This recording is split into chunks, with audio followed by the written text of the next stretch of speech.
thème la nouvelle naissance.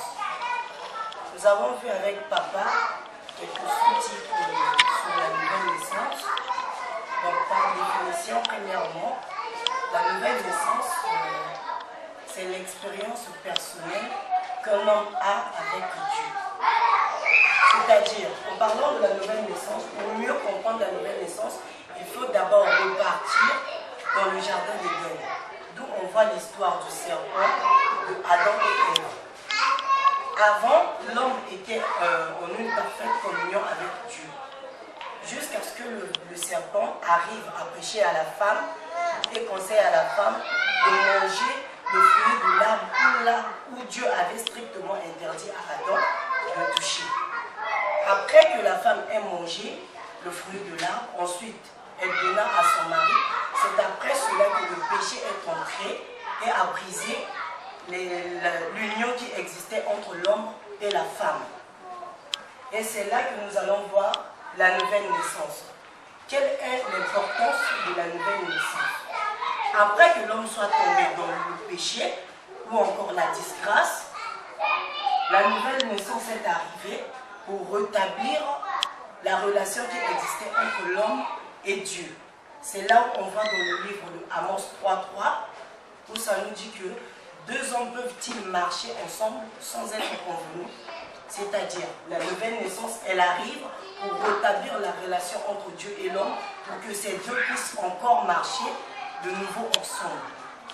Alors nous avons vu dans quelques paragraphes le péché. Qu'est-ce que c'est que le péché? Le péché, c'est toute désobéissance à la parole de Dieu. Par là, nous avons eu à citer quelques éléments voyant le péché. On a parlé du péché originaire, qui n'est autre que la nature de l'homme, c'est-à-dire le péché qui avait commis Adam depuis le jardin d'Éden. Donc Dieu ne tient pas souvent compte de ça, parce que c'est la nature de l'homme. L'homme est né avec ce péché-là. Mis à part ça, nous avons vu le péché volontaire. Qu'est-ce que c'est que le péché volontaire? Le péché volontaire, c'est là où l'homme pêche avec sa conscience, c'est-à-dire avec conscience de soi. Il est conscient de ses actes, il sait ce qu'il fait, il pêche et il sait que je suis en train de pécher. C'est là que vient encore le péché involontaire, d'où on ne pêche pas parce qu'on veut pécher, mais accidentellement, il arrive que nous péchions. Nous pouvons voir dans des petites insultes. Tu peux arriver à insulter quelqu'un, tu ne l'avais pas préparé, mais c'est arrivé par inattendu. C'est là qu'on parle du péché involontaire. Mais en suivant les explications de papa, papa nous a dit qu'il n'y a pas de petit péché ni de grand péché. Tout péché est considéré comme péché. D'où on voit encore le péché impardonnable, qui n'est autre que le blasphème contre la parole de Dieu. Donc c'était ça une petite explication sur le péché. D'où je reviens encore sur l'importance de la nouvelle naissance. Au début, je n'ai pas invoqué que la nouvelle naissance, c'est aussi le type du brisement. Naître de nouveau, c'est passer par le brisement. C'est-à-dire quitter, dépouiller le vieil homme pour s'habiller à un nouvel habit qui n'est autre que la parole de Dieu que tu mettras en pratique. Parce que Dieu n'a pas voulu laisser l'homme dans le péché. Il vient pour secourir l'homme. Voilà pourquoi il dit même à Nicodème qu'il faut naître de nouveau.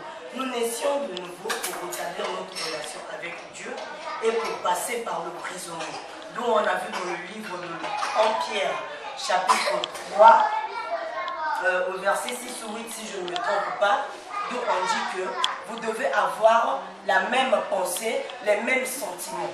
Donc nous naissions de nouveau pour avoir la même pensée avec celui qui est à côté de toi et pour avoir la communion complète avec Dieu. C'était un peu ça, une petite explication sur la nouvelle naissance.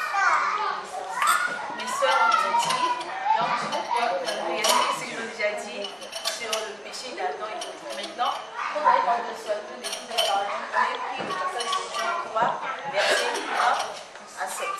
On est parlé sur Nicodème. La nouvelle naissance, c'est une expérience que chacun nous doit expérimenter pour être en contact avec Dieu. On nous avait parlé sur, on a pris l'exemple de Nicodème. Nicodème, c'était le chef des Juifs.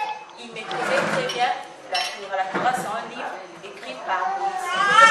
C'est un livre des Juifs écrit par Moïse. Donc, la personne qui maîtrisait la Torah Nicodème avait beaucoup de connaissances. Voilà pourquoi vous avez dit qu'on ne connaît pas Dieu par le moyen de la connaissance, par le moyen de la foi. Nicodème avait la connaissance, mais il ne savait pas la nouvelle naissance. Voilà pourquoi il a dit, Seigneur, qu'est-ce que je dois faire, qu'est-ce qu'un homme doit faire pour naître de nouveau?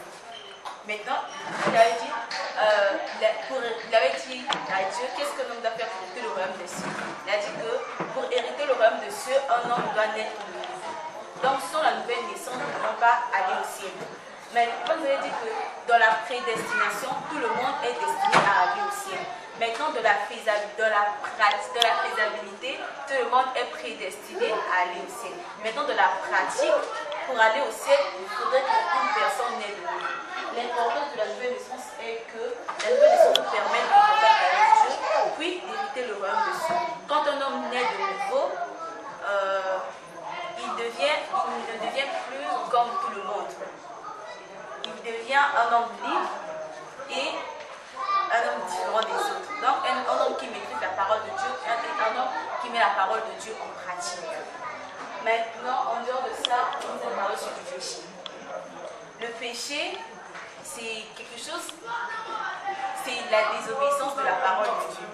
Maintenant, il y a le péché chéri, c'est le péché que tout le monde aime garder. Même quand on dit à une personne, tu dois abandonner, la personne il dit que je ne dois pas abandonner ça, vu que c'est mon péché chéri, je ne dois pas abandonner. Et puis,